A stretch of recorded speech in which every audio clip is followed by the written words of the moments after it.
خبروں کا سلسلہ آگے بڑھاتے ہوئے اب رخ کرتے ہیں اکاڑا کا۔ ہمیں رپورٹ کی ہے ہمارے بیورو چیف پنجاب چودھری مجاہد محمود نے۔ مساوی معاشرے کا قیام مزدور طبقے کی شمولیت کے بغیر ممکن نہیں، پروفیسر زکریا نے کہا۔ یونیورسٹی کے وائس چانسلر کا مزدوروں کے عالمی دن پہ خصوصی پیغام۔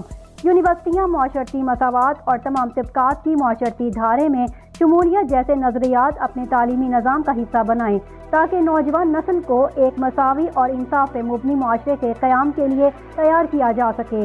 ان خیالات کا اظہار اکاڑا یونیورسٹی کے وائس چانسلر پروفیسر ڈاکٹر محمد زکریا ذاکر نے مزدوروں کے عالمی دن پہ اپنے خصوصی پیغام میں کیا۔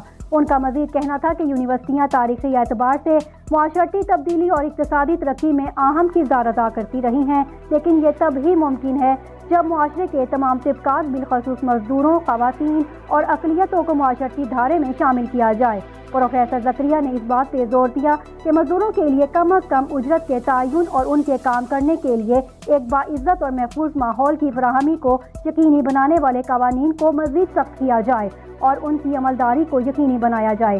وائس چانسلر نے بتایا کہ اکاڑا یونیورسٹی انتظامیہ اپنے ورکرز اور بالخصوص اقلیتی طبقے سے تعلق رکھنے والے افراد کو بنیادی حقوق کی دستیابی، ان کو باعزت ماحول کی فراہمی، فیصلہ سازی میں ان کی شمولیت اور ان کے بچوں کو مفت تعلیم کی فراہمی کے لیے کوشاں ہے۔